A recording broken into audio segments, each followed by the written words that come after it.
amigos de Contexto. Amigos, podríamos decir que las discusiones entre las izquierdas y las derechas vuelven a ser debate pendular en este siglo XXI.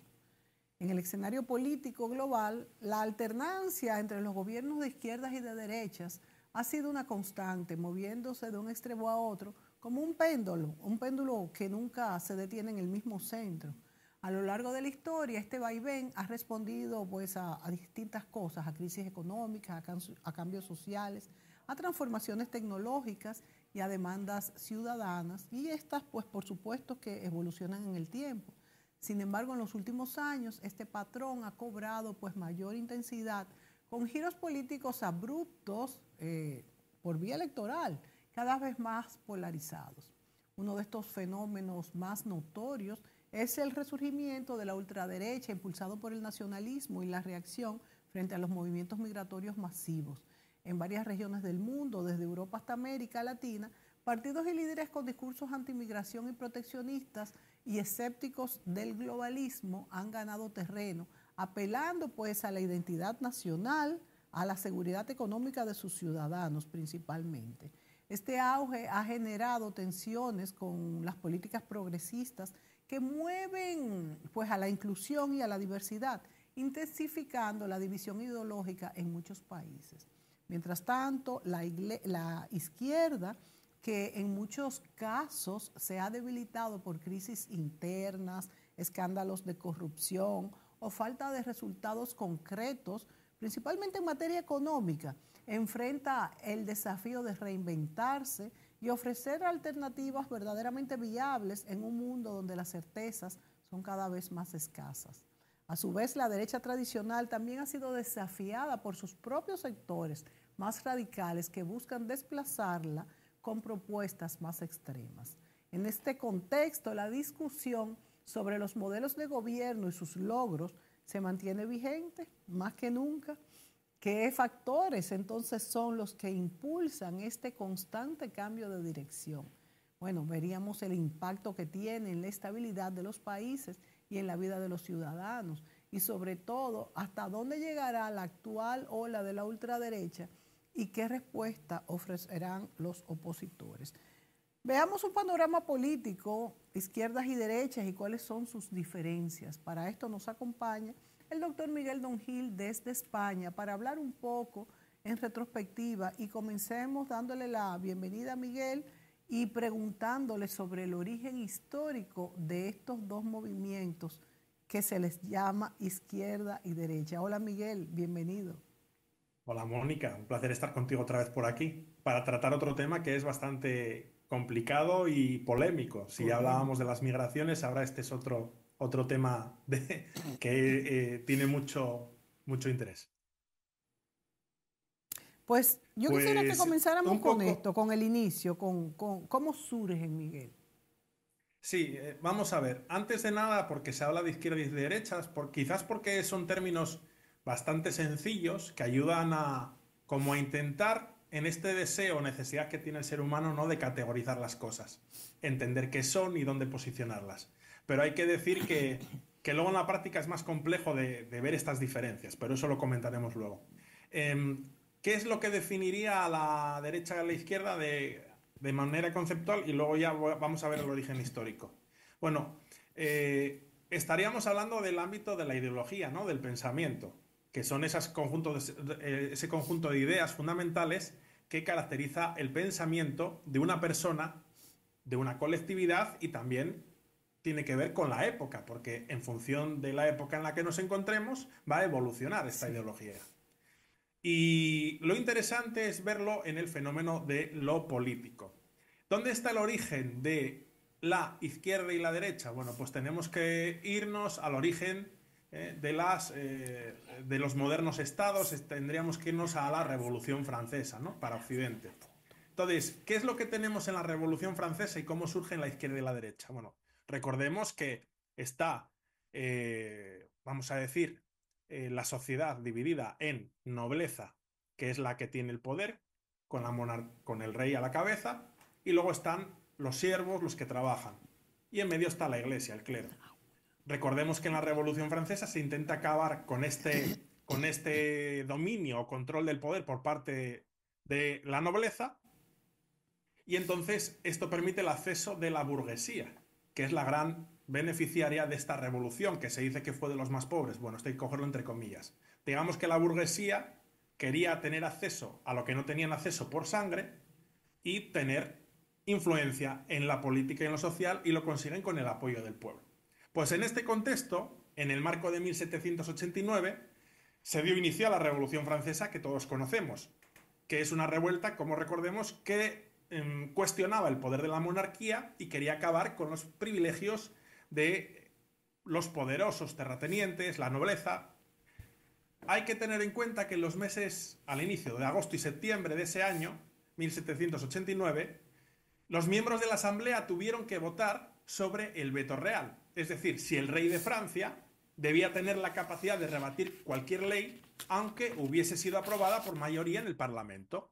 Entonces, durante esta histórica votación, los nobles y el clero, las clases más ricas y partidarias de la monarquía, se situaron a la derecha del presidente de la Asamblea a la hora de la votación.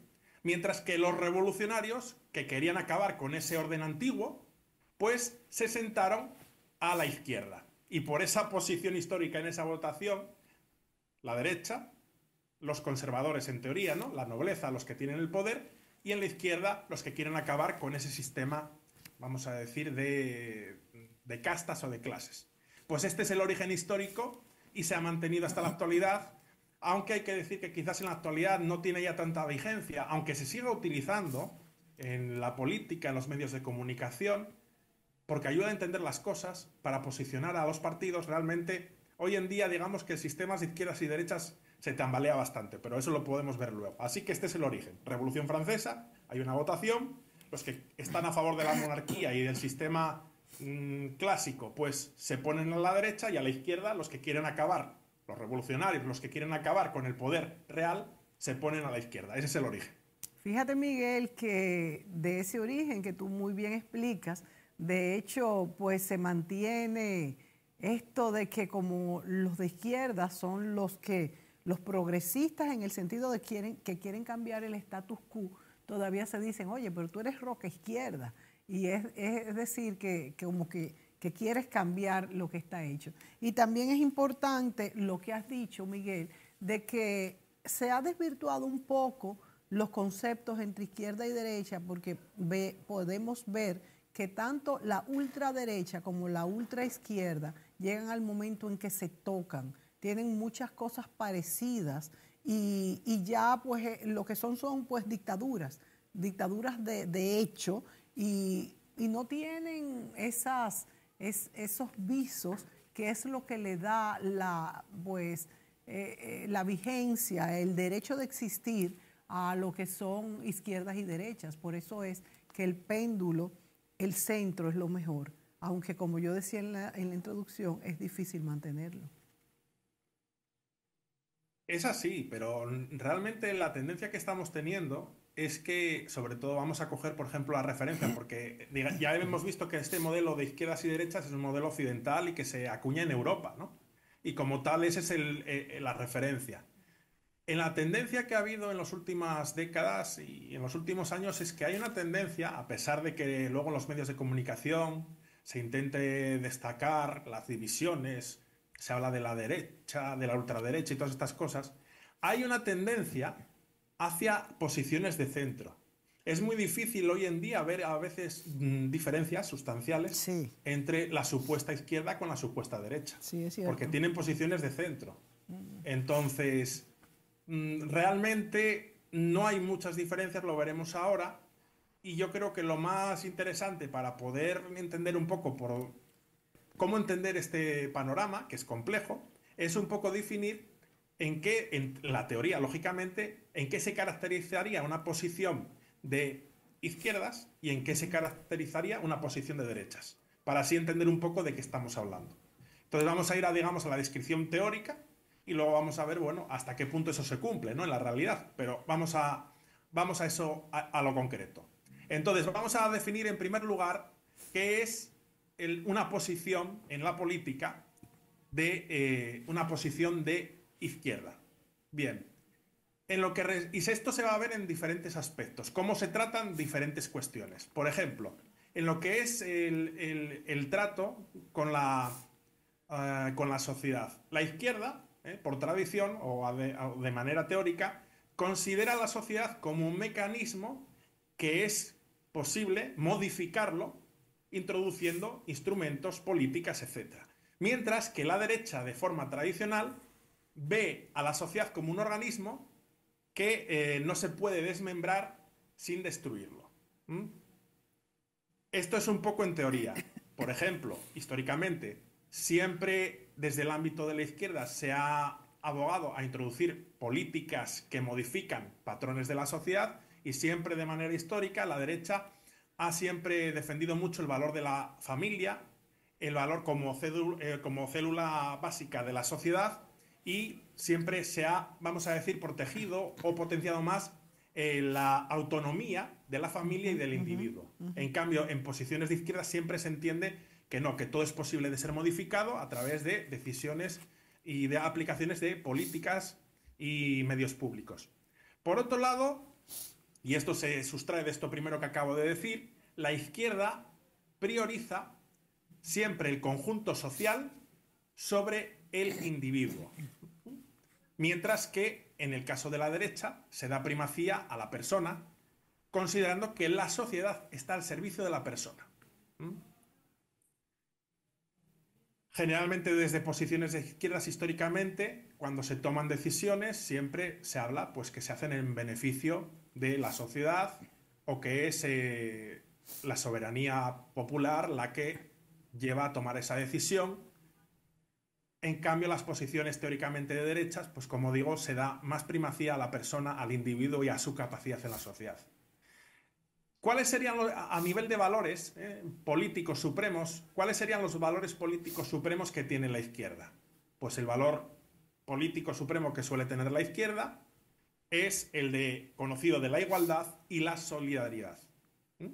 Que todos sean iguales en la sociedad y que haya mecanismos, herramientas para que se pueda ayudar a aquellos que más lo necesitan para que siempre exista esta igualdad y no haya desigualdades sociales.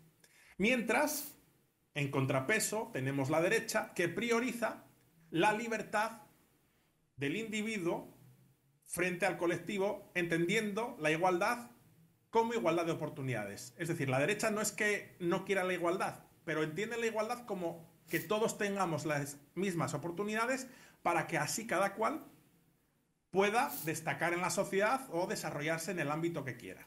Mientras que ese valor de la igualdad en la izquierda es más bien de que todos tengan las mismas necesidades cubiertas, pero no tanto este enfoque, como digo, de poder en libertad desarrollarse en el sentido que uno quiera que tiene la derecha. En la economía, que es un aspecto que interesa mucho, históricamente y sobre todo en las últimas décadas, porque la economía al final lo mueve todo, y por economía se toman en política muchas decisiones, porque la economía es la que sustenta cualquier país y cualquier democracia.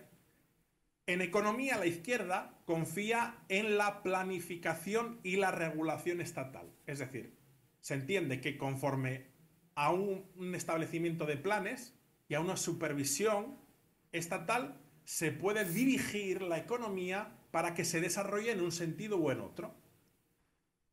Esto es algo característico en la izquierda, mientras que la derecha entiende que es el mercado y la iniciativa privada el que de manera natural son los que entienden del desarrollo de la economía y lo que hay que hacer es dar herramientas o instrumentos para que el mercado y la iniciativa privada sean los que desarrollen la economía sin una mayor intervención del Estado. Esto de la economía quizás sea lo más característico para visualizar lo que es las posiciones políticas de izquierda o de derecha.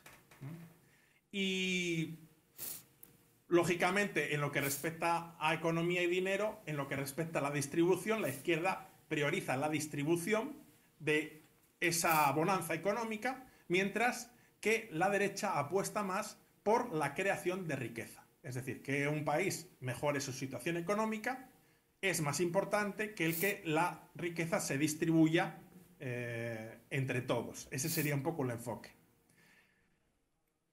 Bueno, Podríamos mira, decir muchas otras cosas más, pero yo creo que con esto nos podemos hacer una idea a cuáles son las posiciones de izquierda y derecha.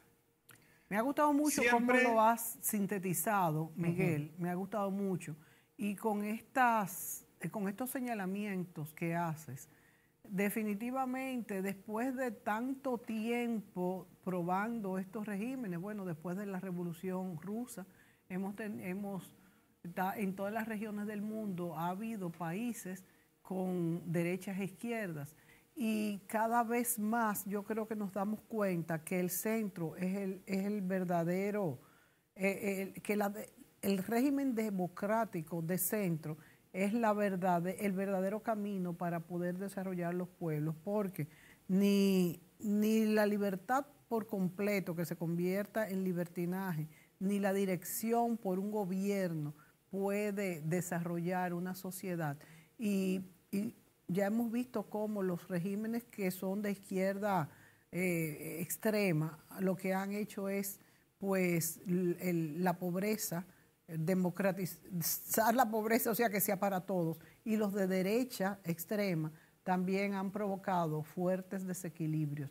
Vámonos a la pausa, Miguel, y cuando volvamos, sigues desarrollando este tema tan vigente en este momento, aunque estos discursos de izquierdas y de derechas parecerían ya olvidados y de hecho se dice que ya no hay ideologías y que esto también se atribuye aparte de que los valores se han perdido, pero yo no creo realmente que sea así. Y lo que pasa es que las teorías económicas, y esto como tú muy bien dices, se basa en una teoría socioeconómica, se van modificando a partir de las nuevas demandas de la vida moderna. Nos vamos a la pausa y volvemos enseguida.